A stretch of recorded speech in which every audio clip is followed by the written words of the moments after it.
Hoxe, estudemos as palabras de Deus co título A familia celestial e a familia terreal testemuñadas a través da Biblia. Deus creou moitos sistemas nesta terra que seguen o patrón dos sistemas celestiais. Entre eles está o sistema familiar.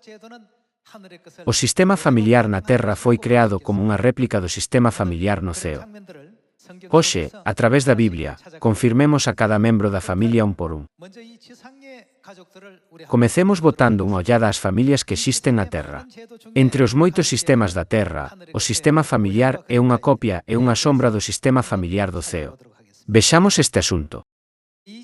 No sistema familiar na terra, hai un pai, non si? Entón, non crees que tamén debe haber un pai no sistema familiar que está no ceo?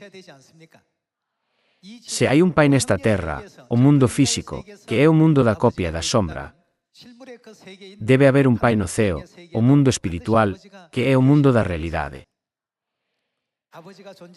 Vexamos se o pai existe, consultando Mateo, capítulo 6, versículo 9. Diz así: Vos, rezade así, noso de quen? Pai que estás no ceo. Unha vez máis, podemos confirmar o feito de que existe un pai na familia física e el é o representante desa familia. Do mesmo xeito, debe haber un pai na familia espiritual do mundo ao que imos, o ceo.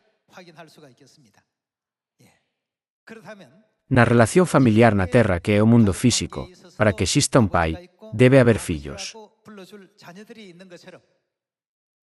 Do mesmo xeito, na relación familiar no ceo que é o mundo espiritual, non debería haber fillos que chamen a Deus Pai. Absolutamente, aí están os nenos.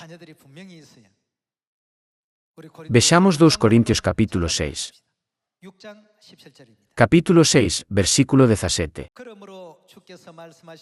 Por iso di o Señor, saíde do medio desa xente, afastádevos, non toquedes o que é impuro, e eu acollereivos. E eu serei, que para vos, un pai para vos e vos seredes para min fillos e fillas, di o Señor que todos os ten. Do mesmo xeito que hai pais físicos e os seus fillos físicos nesta terra. A Biblia ensínanos a través da relación entre a copia e a realidade que tamén debe existir o pai espiritual e os seus fillos espirituais no reino dos ceos. A familia física está formada por un pai, irmáns e irmás.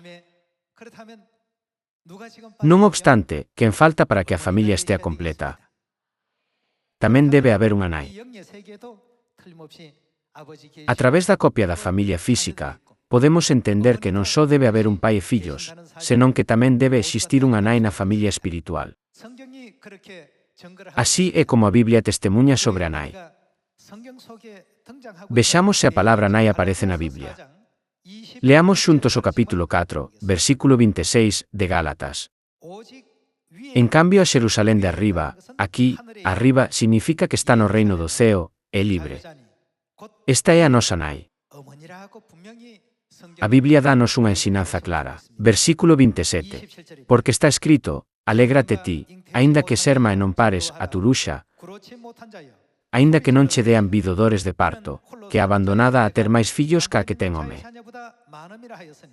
Vos, irmáns, sodes, que clase de fillos? Fillos da promesa, como Isaac. Segundo 1 Xoán capítulo 2 versículo 25, esta promesa é a vida eterna, o que significa que Deus nos concedeu a promesa da vida eterna. Todos os sistemas da terra son unha copia do sistema ceo, que é a realidade. Entón, nesta terra, que é o mundo da copia e da sombra, quen lles dá vida aos nenos?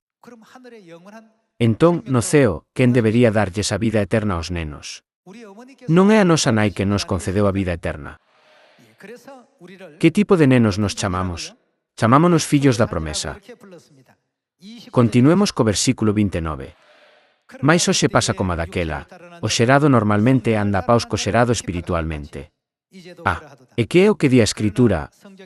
Bota fora esa escrava e máis o seu fillo, que o fillo da escrava non partillará a herdanza co da libre.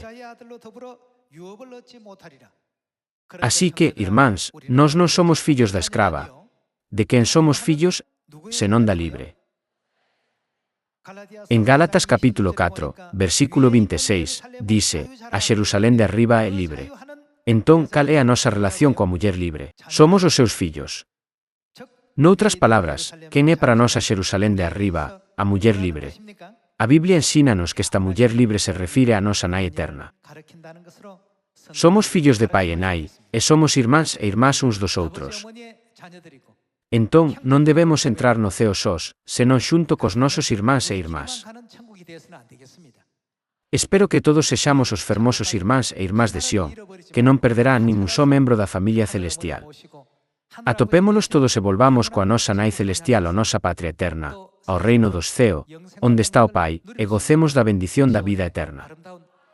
Agardando que recibistes moita graza a través da palabra de Deus hoxe, permíteme concluir o sermón. Moitas grazas.